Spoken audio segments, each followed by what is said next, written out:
নমস্কার, আপনারা ধারাবাহিকভাবে শুনছেন রাজবাড়ির রহস্য। আজ শুনবেন চতুর্থ পর্ব। সকাল 8টার সময় কাকাবাবু দেবলীনাকে ডেকে তুললেন।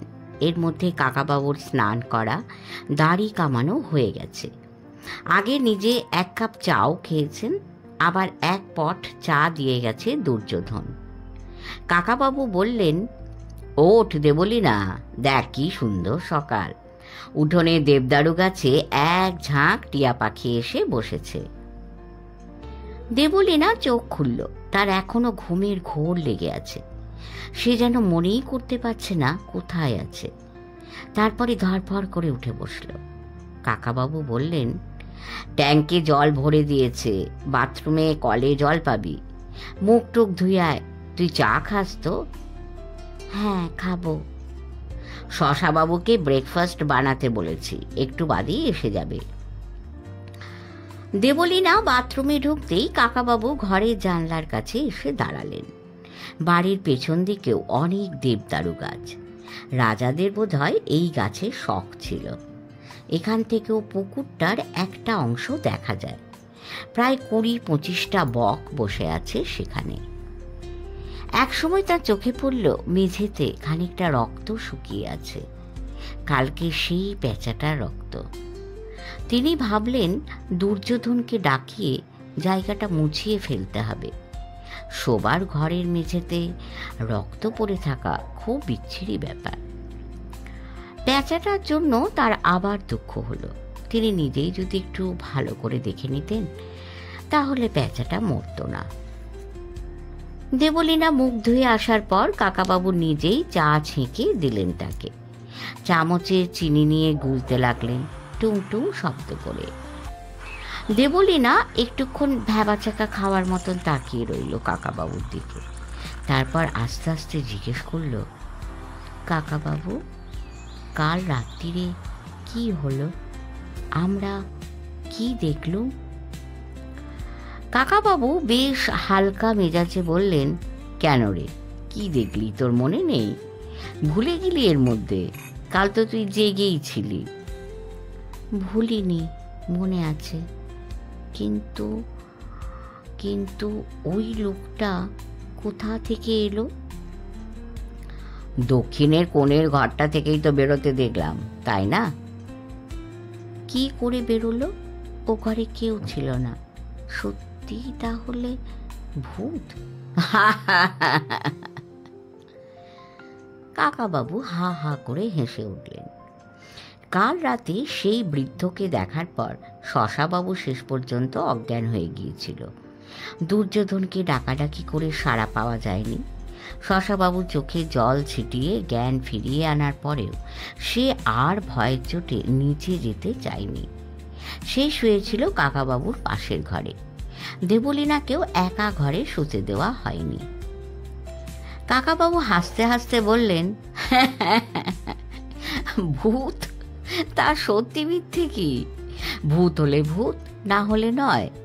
আজ তোকে আমি ওর থেকেও একটা আশ্চর্য জিনিস দেখাবো। সেটা দেখলে তুই এমন অবাক হয়ে যাবি। না কাকাবাবু, তুমি বলো, ওই বুড়োটা কি মানুষ না ভূত? তা বলা শক্ত। তবে ভূত কি কখনো সন্ন্যাসী সাজে, রুদ্রাক্ষের মালা পরে?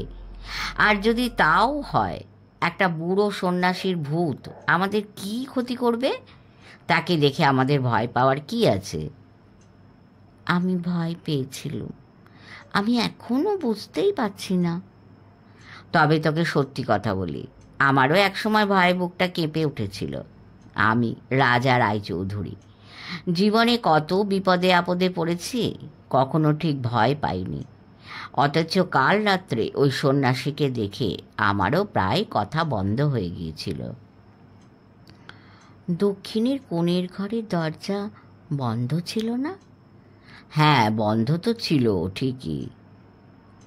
খাবারের ট্রে হাতে নিয়ে এসে শশাবাবু বলল, স্যার, আপনার সঙ্গে একটা লোক দেখা করতে এসেছে।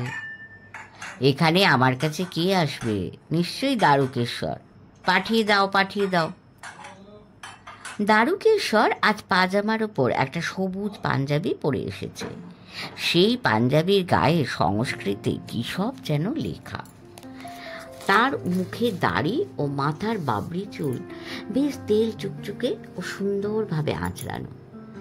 এককাল হেসে সে বলল, এই যে রায়চৌধুরী বাবু, কেমন আছেন? কাল রাত্রিরে ভালো ঘুম হয়েছিল তো, আপনাদের খবর নিতে এলাম। কেমন আছো মামনি? আসুন আসুন, এখানে এসে বসুন, চা খাবেন তো? কাল রাত্রিরেই ভূত দর্শন হয়ে গেল। তাই নাকি? কিরকম কিরকম শুনি শুনি। একেবারে চোখের সামনে জল জ্যান্ত ভূত দেখেছি, অবিশ্বাস করার কোনো উপায় নেই। আচ্ছা দ্বারকেশ্বর বাবু, আপনার ভূত ধরার ফি কত? মনে হচ্ছে আপনাকে কাজে লাগাতে হবে। দারুকেশ্বর প্রাণ খোলা দরাজ গলায় হেসে নিল খানিকটা, তারপর বলল,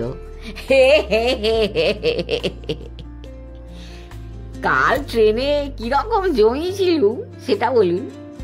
আমি মশাই ট্রেনে চুপচাপ বসে থাকতে ভালোবাসি না। আপনি কি ভেবেছিলেন আমি সত্যি সত্যি ভূত ধরার ব্যবসা করি? আমার ওঝা পদবি শুনলে সবাই ভাবে হয় আমি ভূতের ওঝা কিংবা সাপের ওঝা। তা আমি কখনো ভূতের গল্প, কখনো সাপের গল্প শুরু করি।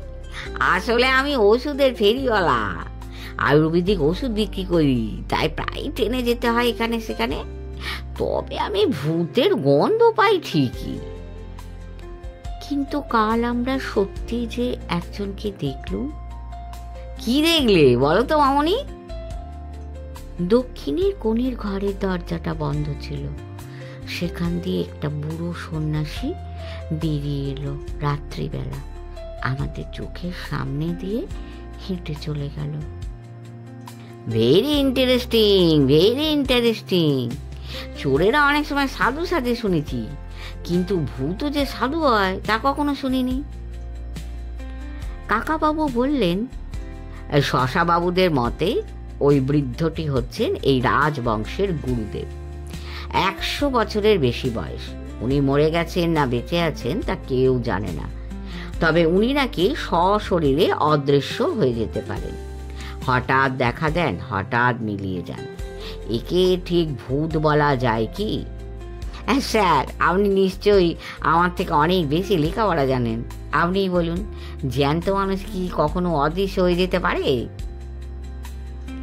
কাকাবাবু এই কথার উত্তর না দিয়ে পাল্টা প্রশ্ন করলেন, আচ্ছা দারুকেশ্বর বাবু, আপনি যে আমাদের দক্ষিণের কোণের ঘরটা সম্পর্কে সাবধান করেছিলেন, তার কারণটা কি?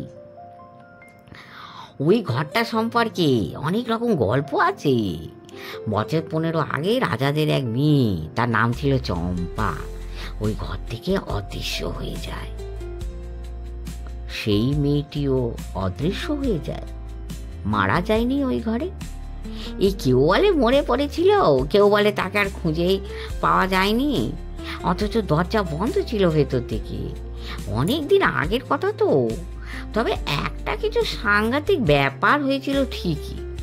তারপরেও নাকি অনেক দিন ওই ঘরের মধ্যে একটা মেয়ের কান্নার আওয়াজ শুনতে পাওয়া গেছে রাত্রির বেলা, ধূপধাও শব্দও শোনা গেছে। আপনি এ বাড়িতে এসেছেন কখনো? হ্যাঁ, এসেছি কয়েকবার। একসময় অনেক মানুষের আনাগোনা ছিল, 10-12 বছর হলো বিশেষ কেউ আর আসে না। চলুন তাহলে দক্ষিণের কোণের ঘরটা একবার দেখা যাক। তাড়াতাড়ি ব্রেকফাস্ট শেষ করে কাকাবাবু উঠে পড়লেন। বালিশের তলা থেকে রিভলভারটা বার করে ভরে নিলেন পকেটে। ক্রাস দুটো বগলে নিয়ে বেরিয়ে এলেন ঘর থেকে। লম্বা টানা বারান্দা, সাদা ও কালো পাথরে চৌখুপি কাটা। এখন ঝকঝকে রোদ এসে পড়েছে সেখানে। কাকাবাবুর প্রাচীর তলায় রবার লাগানো, তাই শব্দ হয় না। কাল রাতে সেই বৃদ্ধ সাধু যখন এখান দিয়ে গিয়েছিল তখন খট খট শব্দ হচ্ছিল। এখন শুধু কাকাবাবু ও দারুকেশ্বরের চটির শব্দ। দেবলীনা খালি পায়ে এসেছে। দক্ষিণের কোণের ঘরটার দরজায় এখন তালা লাগানো। কাকাবাবু সেই তালাটা ধরে বললেন, এটা একটা টিপ তালা, খুলতে চাবি লাগে। বন্ধ করার সময় লাগে না। কাল আমি নিজের হাতে চাবি দিয়ে এই তালাটা খুলেছিলাম। তারপর বন্ধ করেছি কি করিনি তা মনে নেই, তাতে কিছু যায় আসে না। অনেক পুরনো তালা, এর ভেতরের কলকবজা অনেকটা নষ্ট হয়ে গেছে। এই দেখুন। কাকাবাবু দরজার পাল্লা দুটো ধরে জোরে টানলেন, তালাটা আপনিই খুলে গেল। তিনি দেবলীনাকে বললেন, বুঝলি, দরজায় এই তালা লাগানো আর না লাগানো সমান, সুতরাং দরজাটা খুলে যাওয়া আশ্চর্য কিছু না। কিন্তু এরপর তোদের সত্যিকারের একটা আশ্চর্য জিনিস দেখাবো। কাকাবাবুই আগে ঘরের মধ্যে ঢুকলেন। দেবলীনা আর দারুকেশ্বর দরজার কাছ থেকে উঁকি মারল। কাল সন্ধেবেলা যে রকম দেখা গিয়েছিল, ঘরটা এখনো ঠিক সেই রকমই আছে। দুদিকের দেওয়ালে লেপ, তোষক, বালিশের পাহাড়। কাকাবাবু বললেন, রাত্রিরে আমি আর এই ঘরে আসিনি, বেশ একটু ঘাবড়েই গিয়েছিল। কিছুতেই ব্যাখ্যা করতে পারছিলুম না ঘটনাটার। সারা রাত ভালো করে ঘুমই হলো না। সকালবেলা মাথাটা পরিষ্কার হয়ে গেল। নিজের চোখে যা দেখেছি তা কখনো ভুল হতে পারে না। ঘটনাটা নিশ্চয়ই ঘটেছে এবং তার একটা যুক্তিসঙ্গত ব্যাখ্যা থাকতেই হবে। তাই ভোরবেলা আমি এই ঘরে এসে ভালো করে পরীক্ষা করে দেখেছি। একটা জিনিস দেখে আরো বেশি চমকে উঠেছি। এবার তোমাদের সেটা দেখাবো। কাকাবাবু একদিকে দেওয়ালের বালিশ, তোষক টেনে টেনে নামাতে লাগলেন। তার পাশে সে দারুকেশ্বরও হাত লাগালো। সব জমা হতে লাগলো পায়ের কাছে। একটু বাদে দেখা গেল দেওয়ালের গায়ে একটা ছবির ফ্রেম, বেশ বড়। আস্তে আস্তে দেখা গেল ছবিটা একটা কিশোরী মেয়ের অয়েল পেন্টিং। লাল রঙের ফ্রক পরা, 14-15 বছরের মেয়ে, মাথার চুলে রিবন বাঁধা, অবাক অবাক চোখের দৃষ্টি। দারুকেশ্বর অস্ফুট গলায় বলল, চম্পা, এ চম্পার ছবি। এ কি, এ তো আমার ছবি। দারুকেশ্বর পাশ ফিরে দেবলীনাকে এক ঝলক দেখে নিয়ে বলল, তাই তো, এই ছবি তো হুবহু এই মামনির মতন। এ কি করে সম্ভব হলো? কাকাবাবু বললেন, 15 বছর আগে মারা গেছে কিংবা হারিয়ে গেছে যে চম্পা, তার সঙ্গে দেবলীনার মুখের কি আশ্চর্য মিল। ঠিক যেন দেবলীনারই ছবি এঁকে রেখেছে কেউ। ছবিটা পুরনো, অনেকদিন আগে আঁকা।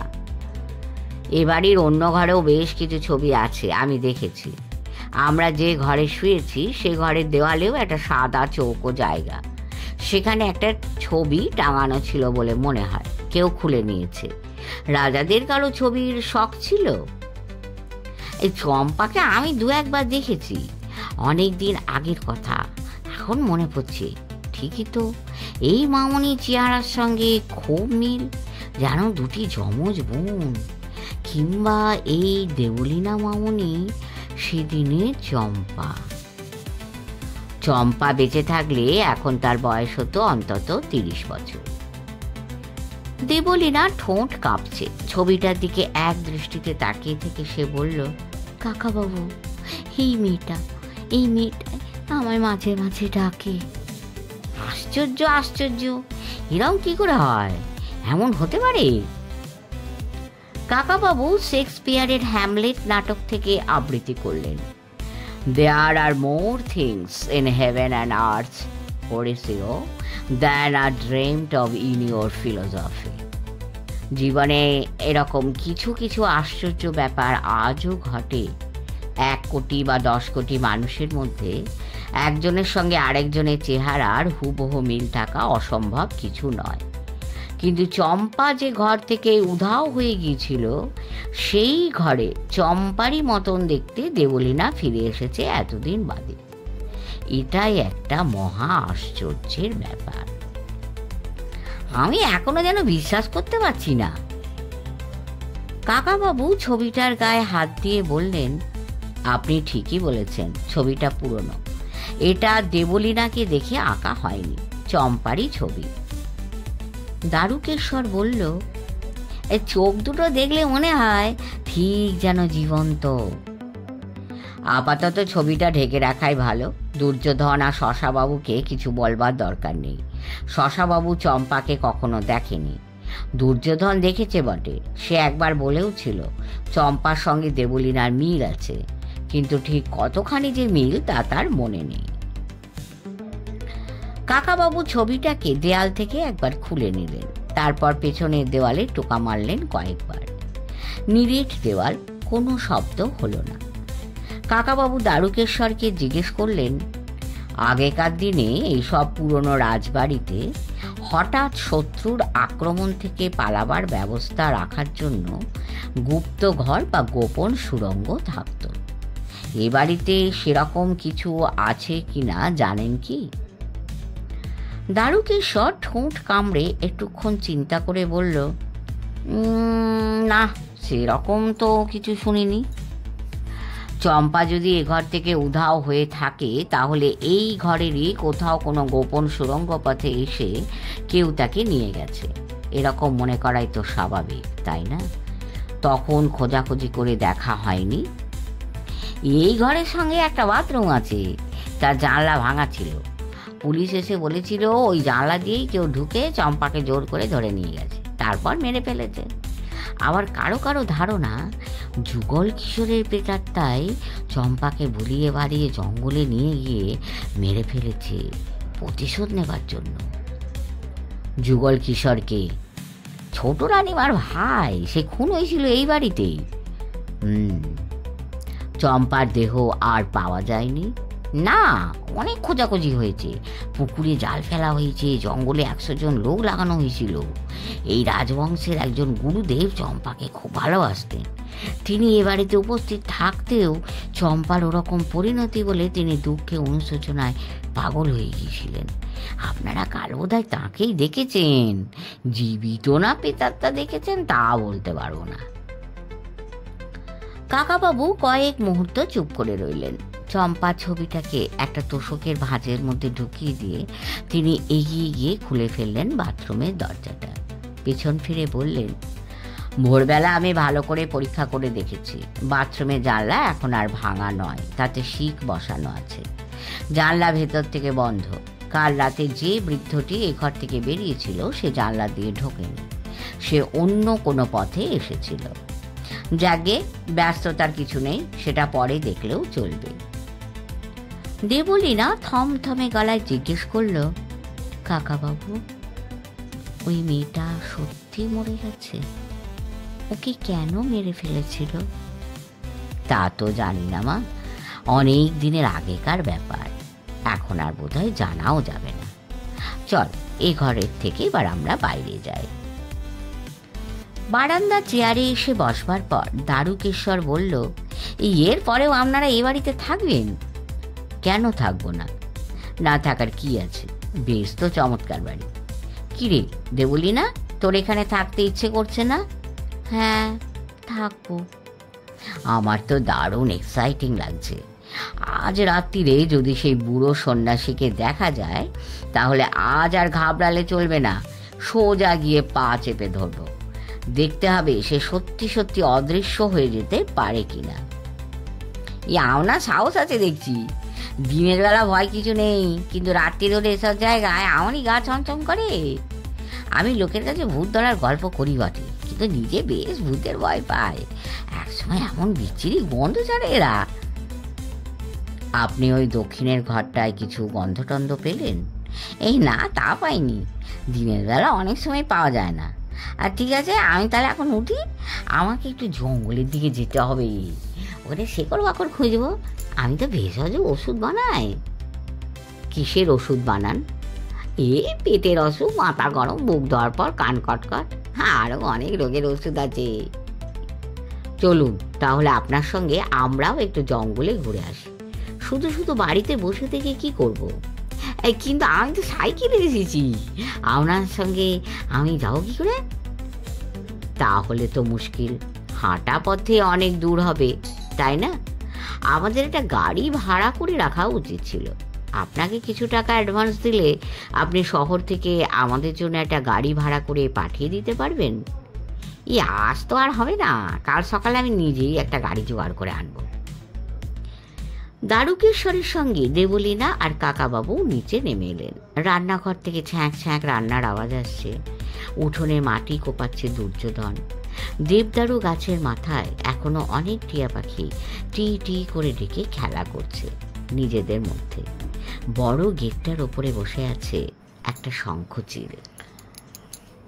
কাকাবাবু দুর্যোধনের দিকে আঙুল দেখিয়ে বললেন, ওই এখানকার দারোয়ান কাম মালি কাম জল তোলার লোক। তবে ওর নাম দুর্যোধন না হয়ে কুম্ভকর্ণ হওয়া উচিত ছিল। কাল রাতে ওকে এত ডাকলুম, কিছুতেই উঠল না। যে দারোয়ান এত ঘুমোয় সে কি করে বাড়ি পাহারা দেবে? এ বাড়ি থেকে কী বা নেয়ার আছে? টাকা পয়সা তো কিছু নেই। বড় বড় খাট চেয়ার টেবিল কে বা বয়ে নিয়ে যাবে? রাজারা বাড়িটা বিক্রি করতে চান, কিন্তু খদ্দের পাচ্ছেন না। একেই তো এত বড় বাড়ি, তার উপর বদনাম আছে। শেষ পর্যন্ত কি হবে জানেন? আর 2-4 বছরের মধ্যেই দেখবেন এটা একেবারে পোড়ো বাড়ি হয়ে গেছে। বেশিরভাগ রাজবাড়িগুলোর এই দশাই হয়। কুচবিহারের রাজবাড়ি দেখেছেন? দেখলে চোখে জল আসে। বড় গেটের মধ্যে ছোট গেট দিয়েই ওদের বেরোতে হলো বাইরে। বড় গেটটা যে বহুদিন খোলা হয়নি তা বোঝা যায়। দারুকেশ্বর সাইকেলে উঠে পড়ে হাত নেড়ে চলে গেল। কাকাবাবু জিভ দিয়ে চুকচুক শব্দ করে বললেন, দুর্যোধনেরও একটা সাইকেল আছে না? ইস, এককালে আমিও খুব ভালো সাইকেল চালাতুম রে দেবলীনা। এখন খোঁড়া পায়ে আর পারি না। না হলে তোকে ক্যারি করে আমরা সাইকেলেই ঘুরে আসতে পারতুম জঙ্গলে। আমি সাইকেল চালাতে জানি কাকাবাবু, আমি তোমাকে ক্যারি করে নিয়ে যাব? যা, তুই আমার এত বড় শরীরটা টানবি কি করে? সে হয় না। আমার সাইকেল চালাতে খুব ইচ্ছে করছে। আমি তাহলে একটু একা ঘুরে আসবো কাকাবাবু। কাকাবাবু দেবলীনার মুখের দিকে একটুক্ষণ তাকিয়ে থেকে বললেন, যেতে নিষেধ করা আমার স্বভাব নয়। তুই একলা যেতে চাইছিস? কোনো বিপদে টিপদে পড়বি না তো?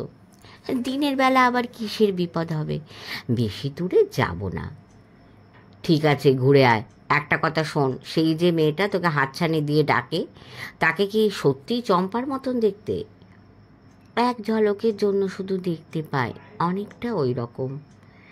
এবারে যদি সেরকম দেখতে পাস, তুই একলা একলা তার পেছনে ছুটে যাবি না, আমাকে ডাকবি। কি মনে থাকবে তো? হ্যাঁ, তোমায় ডাকবো। তুই কীরকম সাইকেল চালাতে পারিস দেখি। দুর্যোধনের সাইকেলটা গেটের পাশেই হেলান দিয়ে রাখা। দেবলীনা বেশ সাবলীলভাবে তাতে চেপে এক পাক ঘুরে এলো। কাকাবাবু প্রশংসার চোখে তাকিয়ে বললেন, বাবা, বেশ বেশ, ভালোই চালাতে পারিস রে। ঘুরে আয় তাহলে, দেরি করে আমায় চিন্তায় ফেলিস না যেন। আমি ততক্ষণ পুকুর ধারটা ঘুরে আসি। দেবলীনা জঙ্গলের পাশে রাস্তাটা দিয়ে একটু বাদেই চলে গেল চোখের আড়ালে। কাকাবাবু আস্তে আস্তে হাঁটতে লাগলেন বাড়ির পেছন দিকে। কাল রাতে বৃষ্টি হয়েছে, কোথাও কোথাও মাটি বেশ নরম, তার ক্রাচ বসে যাচ্ছে। এদিক ওদিকে কিছু অস্পষ্ট পায়ের ছাপ দেখতে পেলেন। দুর্যোধন শশাবাবুরা বাড়ির পেছন দিক দিয়েই যাতায়াত করে। পেছনে অনেক জায়গায় পাঁচিল ভেঙে পড়েছে। একতলার একটা ঘরের দরজা আধখানা ভাঙা। কুকুর, বেড়াল, শেয়াল অনায়াসেই ঢুকে যেতে পারে। পুকুরটা চৌকো, খুব বেশি বড় নয়। বহুদিন পরিষ্কার করা হয়নি। জলের মধ্যে শ্যাওলা আর শাপলা অনেক। মাছ পুকুরে একটা মাছ ঘাই মারল। তা দেখে কাকাবাবুর মনে পড়ল, বড়শি আছে কি না তা তো খোঁজ করা হয়নি শশাবাবুদের কাছে। এত বক বসে আছে যখন, তখন পুকুরটায় নিশ্চয়ই বেশ মাছ আছে। একটা বড় বাঁধানো ঘাট, তার দুপাশে পাথরের নারী মূর্তি বসানো। দুটো মূর্তিরই নাক ভাঙা, হাত ভাঙা। ঘাটের সিঁড়িগুলো ভেঙে পড়েছে অনেক জায়গায়। দারুকেশ্বর ঠিকই বলেছে, আর কিছুদিন পরেই এই রাজবাড়িটা পুরো বাড়ি হয়ে যাবে। পুকুরের একধারে 7-8খানা মাটির বাড়ি।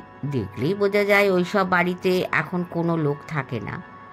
রাজারা যখন নিয়মিত আসতেন তখন তাদের ঠাকুর চাকর ধোপা নাপিত লাগতো নিশ্চয়ই। তাদের জন্য ওইসব বাড়ি বানানো হয়েছিল। এখন নিশ্চয়ই তারা শহরে চলে গেছে। এখন যে 3 জন কর্মচারী আছে তারাও ঠিকমতো মাইনে পায় কিনা কে জানে। মাইনে বন্ধ হলে ওরাও পালাবে। শিব মন্দিরটা পুকুরের ঠিক ডান কোণে। পুজো টুজো বন্ধ হয়ে গেছে অনেক দিনই। মন্দিরের গা দিয়ে একটা বট গাছের চারা উঠে মাথা পর্যন্ত পৌঁছে গেছে। এই বট গাছটাই একদিন মন্দিরটা গুঁড়ো করে ফেলবে। মন্দিরে চাতালে উঠে ভেতরে তাকিয়ে কাকাবাবু অবাক হলেন। মন্দিরটার তুলনায় শিবলিঙ্গটা বিরাট, প্রায় 2 মানুষের সমান আর 6 ফুটের মতো লম্বা। মন্দিরের ভেতরটা অন্ধকার, জানলা টানলা কিছু নেই। কাকাবাবু মন্দিরের মধ্যে ঢুকে ভালো করে দেখলেন। এককালে একটা জানলা ছিল, পরে কোনো কারণে ইট দিয়ে গেঁথে সেটা বন্ধ করে দেওয়া হয়েছে। ভিতরে একটা টক টক গুমোট গন্ধ। মেঝেতে এখানে সেখানে জল, হয়তো বৃষ্টির সময় কোনো ফাটল দিয়ে জল পড়ে। খানিকক্ষণ শিবলিঙ্গটা দেখার পর কাকাবাবু তার সামনে বসে পড়লেন। কি ভেবে সেটার গায়ে হাত দিয়ে ঠেলতে লাগলেন শরীরের সমস্ত শক্তি দিয়ে। খুব জোরে একটা চাপ দিতেই শিবলিঙ্গটা সরে গেল পেছনের দিকে। তার নিচে দেখা গেল একটা অন্ধকার সুড়ঙ্গ। কাকাবাবুর মুখে একটা তৃপ্তির হাসি ফুটে উঠল। তার অনুমান ঠিক হয়েছে। রাজবাড়ি থেকে তিনি গোপন সুড়ঙ্গটা খুঁজে পাননি বটে, কিন্তু এটাই সেই সুড়ঙ্গের বেরোবার পথ। পালাবার পক্ষে এই তো আদর্শ জায়গা। কাকাবাবু একবার ভাবলেন পরে এক সময় দেবলীনা আর দারুকেশ্বরকে সঙ্গে নিয়ে এসে ওদের বাইরে দাঁড় করিয়ে রেখে তারপর তিনি এই সুড়ঙ্গের ভেতরটায় ঢুকে দেখবেন। এই রকম অন্ধকার ঠান্ডা জায়গায় সাপ থাকতে পারে, আরও কিছু গণ্ডগোল থাকাও বিচিত্র কিছু নয়। একা একা ঢোকা ঠিক হবে না। কিন্তু তিনি কৌতূহল সামলাতে পারলেন না। এক্ষুনি দেখতে ইচ্ছে হলো। ক্রাচ দুটো রেখে দিয়ে তিনি সুড়ঙ্গের মধ্যে পা বাড়ালেন। শেষ হলো 4র্থ পর্ব। এর পরের পর্বে দেখি কি হয় কাকাবাবু দেবলীনার সঙ্গে। সন্তুই বা কী করবে দেখব, শুনব। সবাই ভালো থাকবেন, সাবস্ক্রাইব করে আমাদের পাশে থাকবেন। কেমন লাগছে মন্তব্য করবেন, লাইক করবেন। পরম করুণাময় সবার মঙ্গল করুন। নমস্কার।